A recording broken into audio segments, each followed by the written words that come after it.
BEd first year childhood and growing up का आज हम क्वेश्चन 31 करेंगे।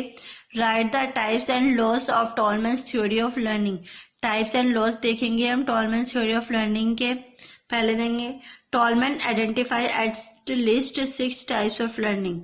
जो टॉलमैन थे उन्होंने आइडेंटिफाई किए थे 6 टाइप्स के लर्निंग। फर्स्ट है learning by cathexes, connecting or associating basic drives with desired goals with the end result of developing preference for certain types of food, drink, sex, objects, etc.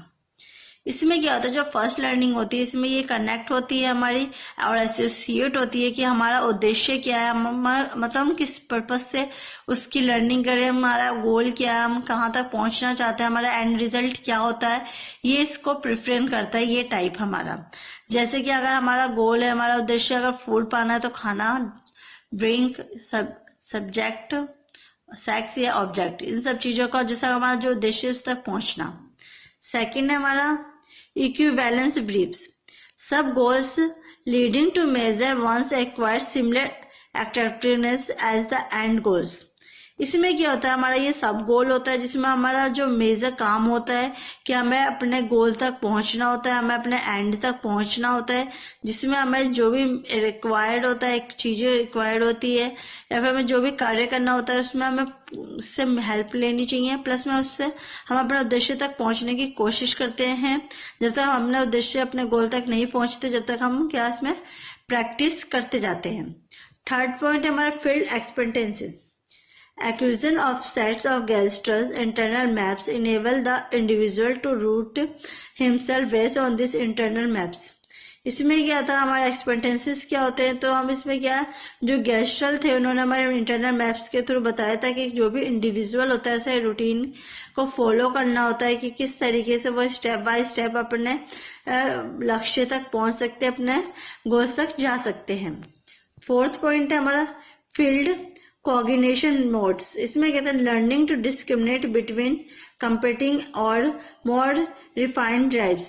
इसमें क्या होता है, जो हमारी लर्निंग होती है वो डिस्क्रिमिनेट होती है किसके बीच में, कंपेटिंग और मोर रिफाइंड ड्राइव्स के बीच में। फिफ्थ पॉइंट देखेंगे फील्ड कॉग्निशन मोड।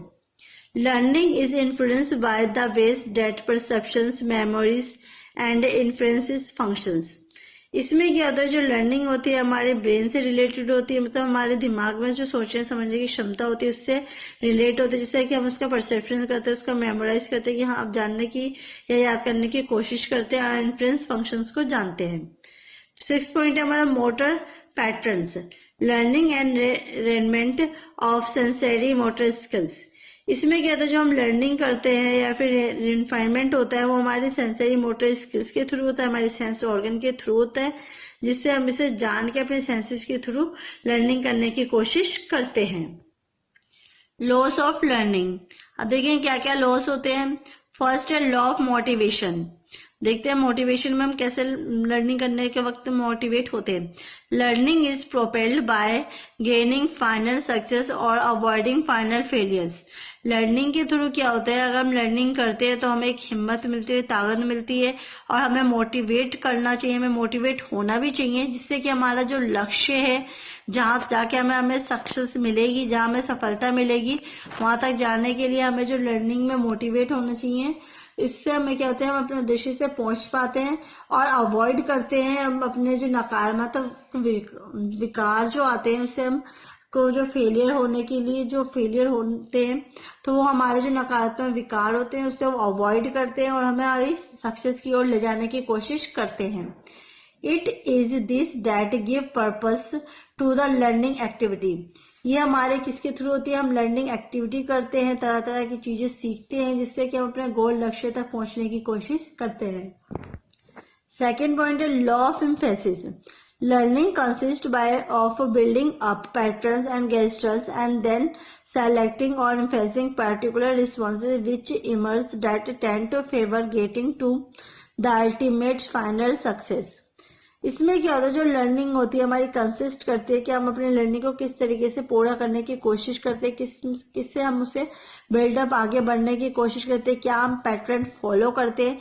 तो ये हमारे इसमें बहुत ही ज्यादा यूजफुल होता है, डिपेंडेबल होता है, जिससे कि हम इसमें गेस्टल थ्योरी का यूज करते हैं और जो चीजें, जो हमारे काम की चीजें होती है उसे हम सेलेक्ट करते हैं, उसे हम पार्टिकुलर तरीके से फॉलो करने की कोशिश करते हैं और उस चीज का फेवर भी लेते हैं कि जिससे कि हम अपने सक्सेस तक पहुंच सके। The organism emphasizes certain behaviors occur other behavior they grant better pleasure और survival value। इसमें क्या होता है, जो ऑर्गेनिजम्स होते हैं अपने बिहेवियर में उस चीजों को लाने की कोशिश करते हैं, जिससे कि जो टीचर्स होती है उन्हें ज्यादा रटाफिकेशन नहीं करवानी पड़ती, ना ही बच्चों को बार बार बोलना पड़ता है कि तुम्हें लर्निंग करनी है, मतलब उन्हें बोलना नहीं पड़ता, वो चीज वो अपने बिहेवियर में खुद से लाते हैं, जिससे कि वो अपने आप से खुद से लर्निंग करते हैं और उस चीज में अपना अच्छा से अच्छा बेटर जो रिजल्ट होता है वो देने की कोशिश करते हैं और अपनी चीजों की, अपने कार्य की वैल्यू भी वो समझते हैं। थर्ड पॉइंट है हमारा लॉ ऑफ डिस्ट्रप्शन।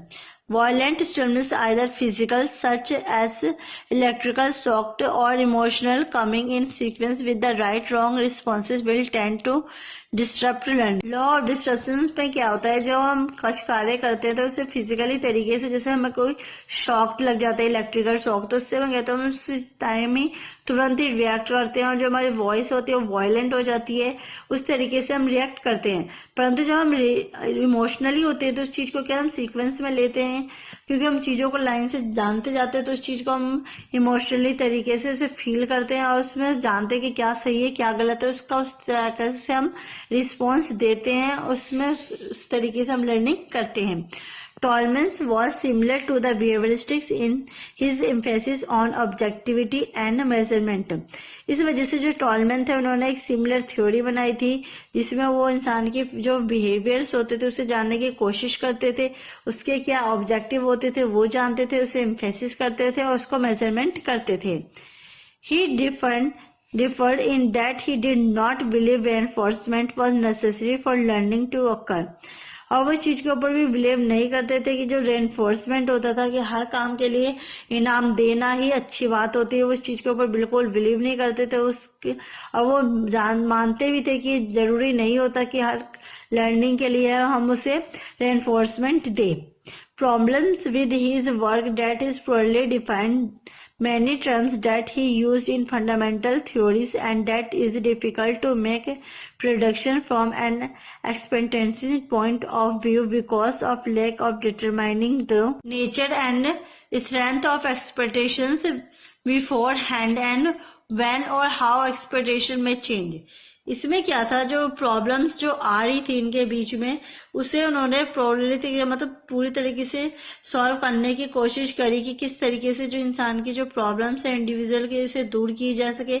इसलिए इन्होंने जो इसमें जो फंडामेंटल्स थे इस थ्योरी के उसे अपनाए, उसको प्रोडक्ट किया और जो भी जरूरी चीजें थी उसे इसमें अपनी थ्योरी में लाने की कोशिश करी, जिससे जो इंडिविजुअल थे उनकी लर्निंग करवाई जा सके बिना किसी रेनफोर्समेंट के, बिना किसी इनाम दिए बिना ही उन्हें उनकी इंडिविजुअल में लाई जा सके। प्लस में उसका महत्व बताया जाए कि किसी भी कार्य करने के लिए जरूरी नहीं है कि हमें उसके लिए इनाम दिया जाए या फिर हमारी प्रशंसा हो तो ही उस काम को हम करें, बल्कि उन्होंने इसे इस तरीके से बताने की कोशिश की कि किस तरीके से हम अच्छी आदतों को अपने बिहेवियर में लाके अच्छे इंसान बन सकते हैं। ज्यादा जो टॉलरेंस से हमारी जो कमियां थी वो उन्होंने बताई कि इस तरीके से हमें लर्निंग करनी चाहिए, किस तरीके से उसे हमें नेचुरली तरीके से अपने स्ट्रेंथ में लाके उसे लर्निंग करनी चाहिए और देखना चाहिए किस तरीके से कैसे हम अपनी लाइफ में चेंजेस कर सकते हैं, जिससे कि अपने उद्देश्य, अपने गोल्स तक पहुंच सके और अपने बिहेवियर को अच्छा बना सके। ये थे हमारे loss and types of learning जो कि टॉलरेंस के द्वारा दी गई है। आई होप आपको आज की वीडियो पसंद आई होगी। प्लीज मेरी वीडियो को लाइक, कमेंट्स एंड सब्सक्राइब कीजिए। Thanks for watching.